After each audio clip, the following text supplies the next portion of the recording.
कोई रात को स्वप्न देखता है तो यशस्वी जी दिने को स्वप्न देख रहे हैं, तो स्वप्न देखने में क्या मना है, देखते रहे वो। और शराबबंदी को लेकर लगातार जो है आप जेडीयू के नेता कहीं जो पकड़ा रहे हैं। देखिए, शराबबंदी के बारे में हम सदा कहा है कि शराबबंदी कोई खराब नहीं है।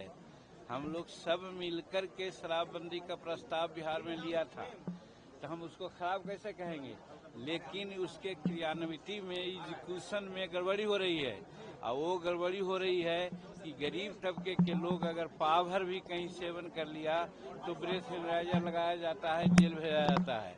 और दूसरे तरफ जो हजारों हजार लीटर, लाखों लीटर का तस्करी कर रहा है, हाजी मस्तानी कर रहा है, उसको छोड़ा जा रहा है। और दूसरी बात कि हम सभी सपोर्टर्स रात में जब हम शराब पीते हैं तो हमको नहीं पकड़ा जाता है। बात साफ ही है, ऐसा नहीं होना चाहिए। दोरंगनी नीति है, इसीलिए नीतीश कुमार जी को कई एक बार कहा और धन्यवाद देते हैं कि वो तीसरी समीक्षा भी किए थे। हम अब कहना चाहते हैं नीतीश कुमार जी रियलिस्टिक आदमी हैं, वो चौथी समीक्षा करें और देखें कि इसमें गरीब लोग कितने प्रताड़ित हैं। 4 लाख 5 लाख के आसपास हमारे गरीब तबके के लोग ही विभिन्न प्रकार के केस मुकदमा में इन पर हैं, जेल में हैं। तो ऐसा तो नहीं होना चाहिए। क्या संशोधन होना चाहिए इसमें सर? हम तो अरे भैया, हम तो आपसे कहा कि तीसरी समीक्षा उन्होंने की थी, अगेन समीक्षा करने की जरूरत है। राहुल गांधी बयान पर किस तरफ देख रहे हैं? राहुल गांधी तो देशद्रोही काम कर रहे हैं।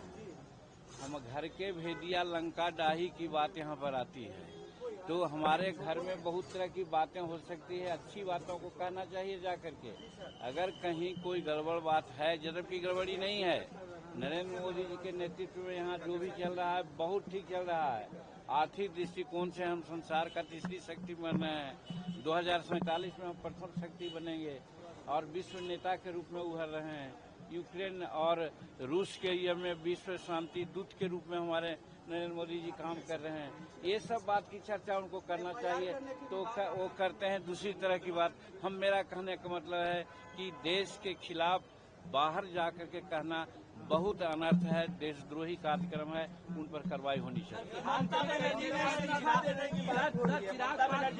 ममता देवी को अगर थोड़ा सा भी सेंस होता, डेमोक्रेटिक सेंस, तो आज से 2 महीना पहले ही रिजाइन कर दी होती। महिला है और उसके राज्य में महिलाओं के साथ इस प्रकार का कार्रवाई हुई है और वो नखरा कर रही हैं।